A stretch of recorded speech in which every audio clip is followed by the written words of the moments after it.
Salam santun.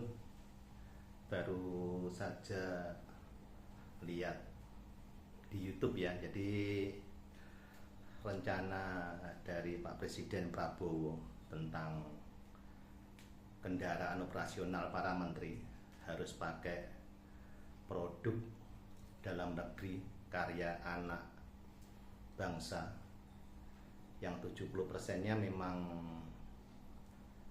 hasil atau produk dalam negeri.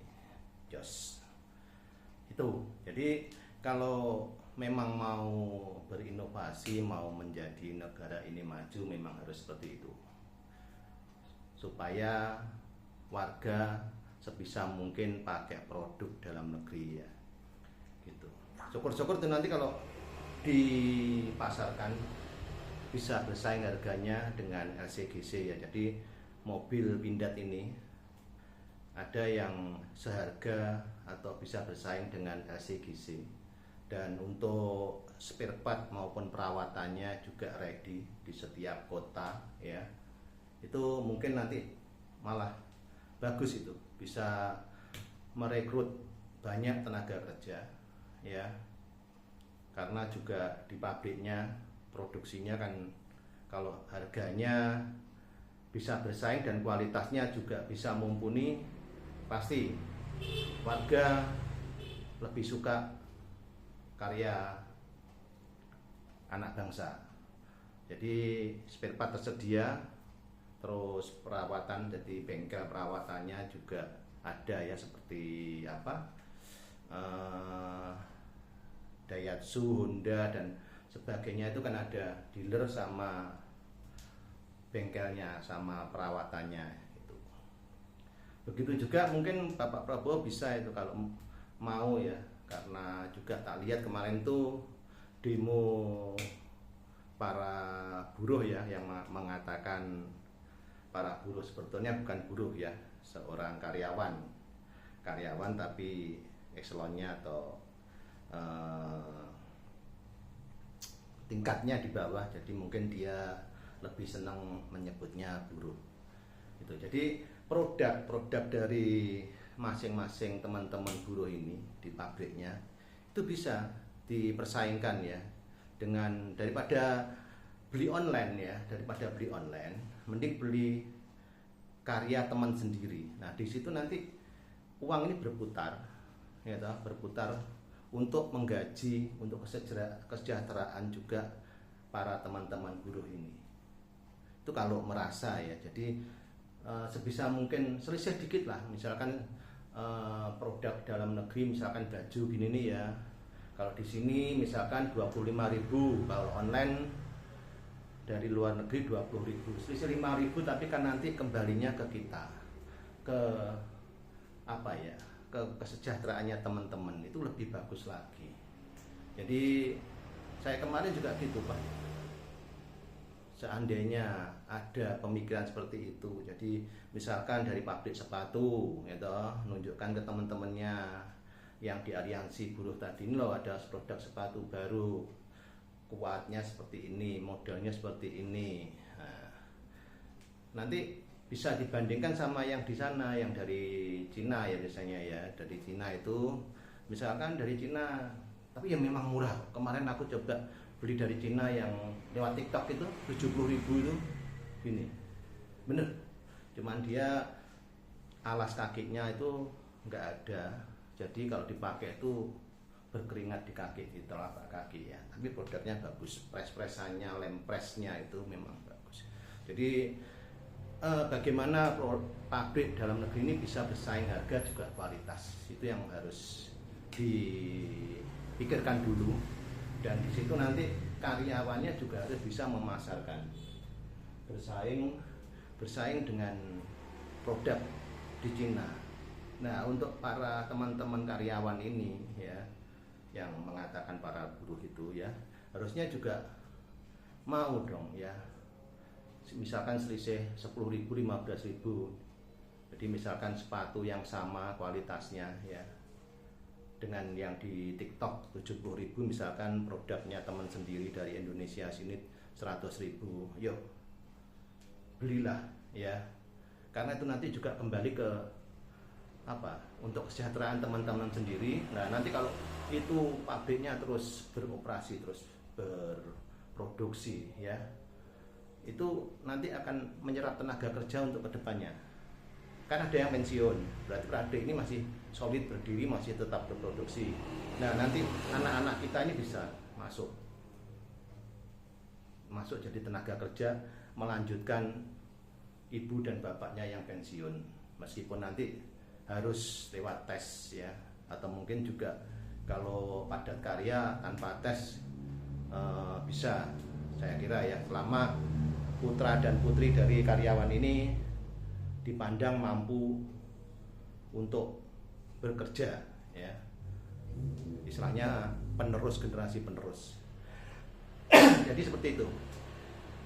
Saya tadi juga sempat lihat videonya Pak Prabowo bilang kalau para menteri disarankan atau dipaksakan untuk pakai maung ya, produksi pindad. Terus saya berpikir, kenapa untuk pabrik-pabrik yang lain tidak dipaksakan seperti itu sekalian. Jadi ayo para karyawan berputar produksi ya, dari yang produksi sepatu dipromosikan, atau kalau bilang dijual ke teman yang pabrik mie. Nah, pabrik mie nanti dijual ke teman yang pabrik kertas.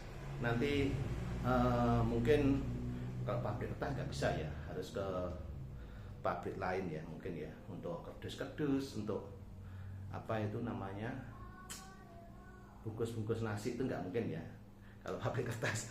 Kalau pabrik yang produksi yang kita pakai sehari-hari ya, mungkin seperti itu maksud saya. Jadi seperti pabrik kaos, pabrik baju ya, konveksi itu, ayo pakai produk dalam negeri ya, dan harganya harus bersaing untuk pabrik dalam negeri itu. Jadi kalau misalkan dari online TikTok apalagi ya, itu cuman 70.000 dapat sebuah sepatu yang aku bilang bagus. Nah, bagaimana ini yang di Indonesia bisa bersaing dengan harga 100.000 mungkin ya. Nah, dari situ nanti teman-teman yang kerja di pabrik sepatu bisa menawarkan ke tetangga ya, atau mungkin ke teman-teman putranya yang di sekolahan gitu ya. Jadi itu nanti uang akan berputar ke pabrik itu untuk kesejahteraan para karyawannya. Nah, nanti kalau pabrik ini tetap berdiri ya toh, kan besoknya banyak yang pensiun, menyerap tenaga kerja. Maksud saya seperti itu. Jadi yuk, produk dalam negeri, produk lokal, tolong bagaimana bisa bersaing dalam harga dan kualitas. Mungkin Pak Presiden Prabowo bisa mencarikan solusinya. Kalau saya cuma bisa membayangkan aja. Jadi saya bisa membayangkan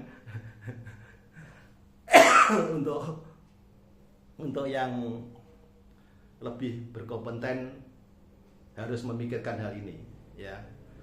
Mungkin bahan bakunya yang import, pajak importnya dihilangkan ya, seperti mungkin lem itu ya, atau kain-kainnya untuk sepatu itu, atau karet-karetnya ya kalau pabrik sepatu. Terus mungkin juga import bahan-bahan kaos gini ya, pajaknya import dinolkan biar produksi itu berjalan gitu, terus bisa berputar di negeri sendiri lebih murah gitu loh.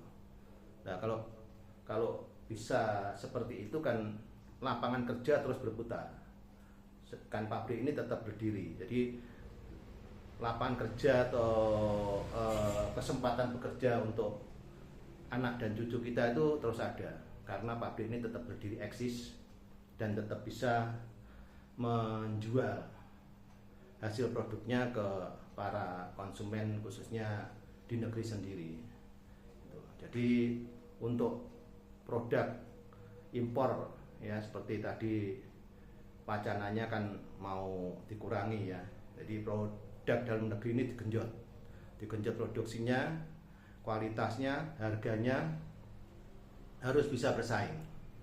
Nah, dengan di situ kan warga kita atau user dari negeri sendiri ini pasti lama kelamaan sadar ya, daripada uang ini dibelikan untuk produk dari luar negeri sana, kenapa enggak dibuat perputaran di dalam negeri supaya pabrik ini tetap eksis, tetap berdiri. Nah, nanti anak dan cucuku bisa, siapa tahu ya, siapa tahu bisa kerja menggantikan aku yang pensiun. Mungkin seperti itu. Jadi aku cuman berangan-angan ya, cuman punya pemikiran bisa enggak gitu loh ya. Kalau mungkin ada para pemirsa yang lebih berkompeten di bidangnya, monggo, bagaimana cara atau solusinya agar sebuah pabrik di negeri ini bisa tetap eksis berdiri dengan produk yang bisa bersaing, kualitasnya juga harganya, agar teman-teman atau masyarakat puas memakainya ya, dan teman-teman dari pabrik-pabrik itu sendiri harus membantu untuk memasarkan, karena itu juga untuk kembali ke kesejahteraan para karyawan atau para buruh. Seperti itu yang saya bayangkan. Kalau ada komen, ada unek-unek, monggo silahkan. Terima kasih telah nonton video. Salam santun, salam sehat, berlucos.